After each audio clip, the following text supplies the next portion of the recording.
What up, y'all? It's Dev. It's Sunday morning. How's everybody doing? You guys getting ready for whatever you do on Sunday mornings? Or did you sleep in like I do every day of the week? I'm not sure which one. It's your choice. It's Sunday. Mourning Thrull is our good morning. It's Mourning Thrull from Guild Pact here. Um, this is one in an Orzhov hybrid for a 1/1 Thrull, as you'll see, with flying. Whenever it deals damage, you gain that much life. It's not lifelink. Is it? You know what I mean? it's apparently not lifelink. It's not good either. Although a 2-mana 1/1 flying lifelink, pseudo lifelink. Functional lifelink. This is like a 2. I'll just give it a 2. I want to give it less than that, but I actually think having 2 effective keyword abilities is not bad. It's not that bad. Forge Anew is up next from Tales of Middle-earth. 3 mana, 2 and a white for an enchantment. When it enters the battlefield, return target equipment card from your yard to the battlefield.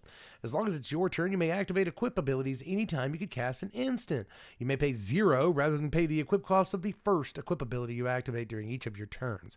This costs about $3 to buy, and that's if you want the borderless one. If you want the normal one, it's $3.50, interestingly enough. And there's, the normal one is $2.39. Okay, that's a really good price, actually. This should go in literally every equipment deck in the history of Commander until long after our grandchildren have had grandchildren. So this is good for those decks, but not a whole lot else. But that said, it's so good for those decks. It just does literally everything. It really is that good in equipment decks. I'm going to give this a 5. I'll just put a solid 5 on this. Those decks must play it. They just literally absolutely must play the card. Elbrus, the Binding Blade, is up next from Dark Ascension over here. This is about $5 to buy. Oh, we've done this before. We've done this card before. It flips into a 13/13. Yeah, we've done you. Grim Discovery from Zindi is up next. This is 2 mana, 1 and a black for a sorcery. Choose one or both. Return target creature card from your yard to your hand, and or return target land card from your graveyard to your hand. So you can get a land and a creature back for 2 mana at sorcery speed. This is technically card advantage for 2 mana, so it's a little bit better than it looks, but one of those cards has to be a land. But I guess another way of looking at that is one of those cards gets to be a land. Everybody needs lands, you know what I mean? So I will give this like a 3.93. These cards are better than they look. Anything that puts 2 cards into your hand for 2 mana is kind of okay. Next is Bureaucracy. It's an uncard, so it doesn't count. Era of Innovation from Kaladesh is up next. This is 2 mana, 1 and a blue for an enchantment. Whenever an artifact or artificer enters the battlefield under your control, you may pay 1. If you do, you get 2 energy counters. If you pay 6 energy and sacrifice Era, you draw 3 cards. So that's kind of neat. This is probably best in situations where you just have 6 mana. You know what I mean? So there's that. It's also kind of not good in that it wants to be in a deck full of artifacts and artificers, but it's an enchantment. So if you draw another copy of it while it's on the table, it sucks. You know what I mean? Like, well, I guess I'm not getting energy this turn.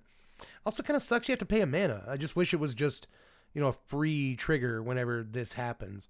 But I will say it doesn't only occur once per turn. I think that's their way of getting around the fact that it occurs multiple times a turn. Altogether, though, I think this could get you a lot of energy, especially in some of the more recent, energy commander decks that we've seen over the last couple of years. Because they've given us like 2 in the last couple of years. And I think 1 or both of them is artifact focused. So this looks a lot better now in those kinds of decks. I will give this a 4.4. I will actually go all the way up to that. I think this could be something we need to reevaluate in Commander Energy because there's a couple of energy commanders this could go really, really well in. Thirsting Shade from Ravnica Allegiance, and only Ravnica Allegiance is up next. Really freaky Seb McKinnon art. He's usually good for that. A single black mana for a 1/1 Shade with lifelink. You can pay 3 mana to have it get +1/+1 till end of turn. Man, I miss when more black creatures had, pump abilities. But we have a couple in Standard right now that do, so whatever. We still got them. But a lifelink creature that can pump is theoretically good. Problem is, this doesn't have a relevant creature type at all, and the pump ability costs it might as well be $1 million. You know what I mean?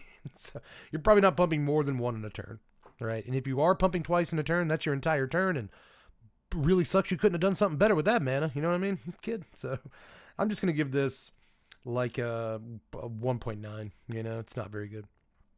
Tasigur. That is a good card. Tasigur the Golden Fang is 6 mana, 5 and a black for a 4/5 legendary human shaman with Delve. You can pay 4 mana, 2 and 2 Simic hybrids to put the top 2 cards of your library into your yard, and then return a non-land card of an opponent's choice from your graveyard to your hand. So the real attraction here is that this is 1 mana. This actually just costs 1 mana for a 4/5. But the second attraction is that it is card advantage. All right, your opponent may get to choose, and you can do some politicking here as to, you know, what you want them to choose and whether you can get them to choose it or not. You can offer them the world or whatever it is. So that's fun in a game of Commander. But still, this is effective card advantage, like turn over turn. You can do it more than once in a turn. It fuels, you know, further delve and other graveyard strategies by milling you, and it's just altogether, this is a pretty fun commander for your command zone to brew around. But it was also a real force in its standard environment for a while. So, you know, this has a competitive pedigree as well. Just always kind of been a big fan of Tasigur. I'm going to give it a 5.4 and leave it at that. Black Scarab is up next from Ice Age. Only Ice Age. The Scarabs were printed in that set. A single white mana for an enchant creature. Target creature gets +2/+2 as long as opponent controls any black cards. That creature cannot be blocked by black creatures. It's fun to read old wordings. Enchanted creature can't be blocked by black creatures. Enchanted creature gets +2/+2 as long as an opponent controls a black permanent. For you may notice that for a single white mana, that ain't bad.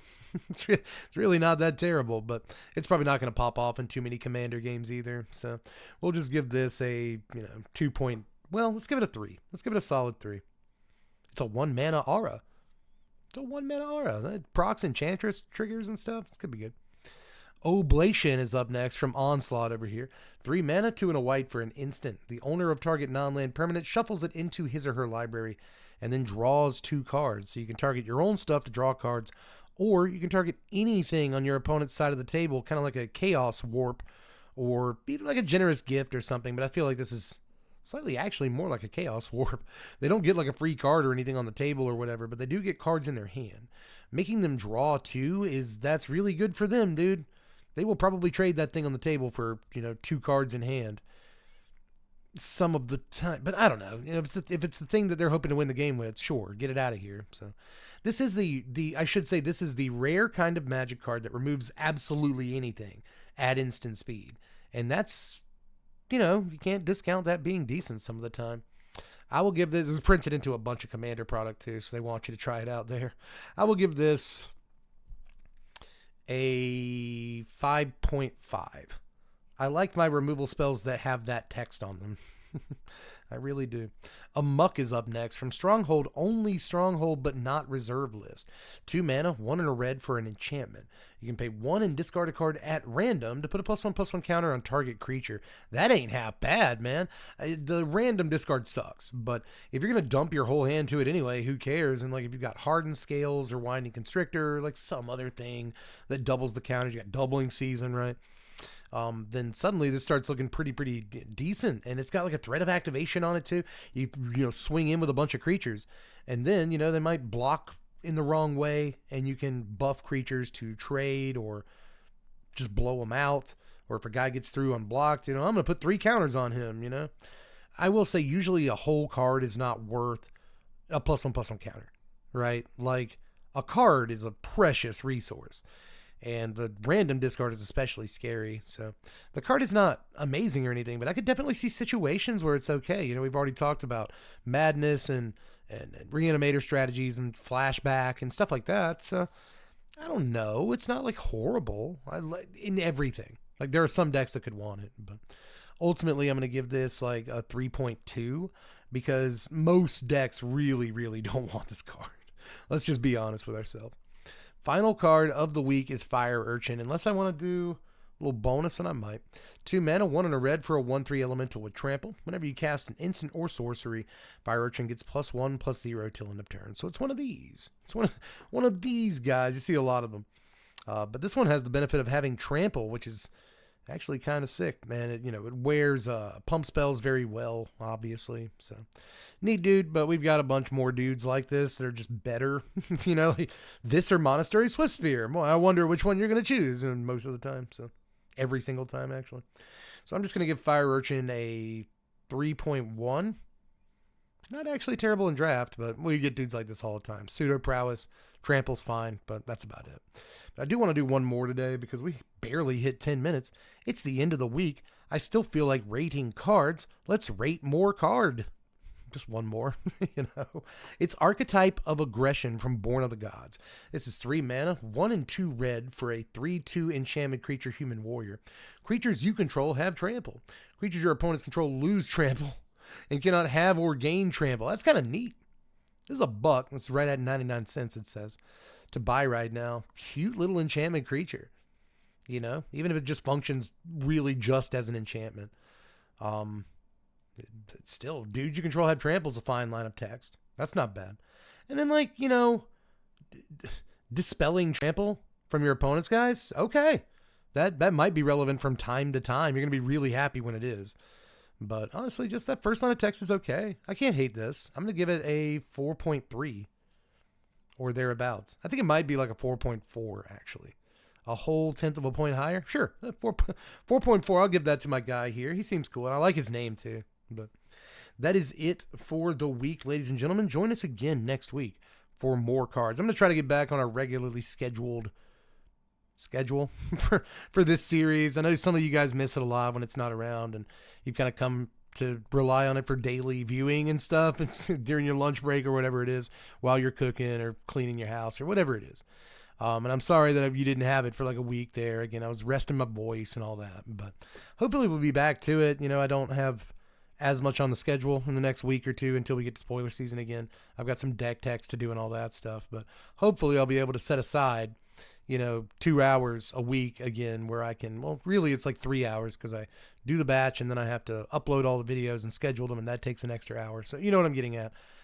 Hopefully I'll be able to set aside some hours and do more of these for next week. I believe I will be able to, so don't worry. Either way, good to be back. All week's been fun. And I love you guys. I'll see you again soon.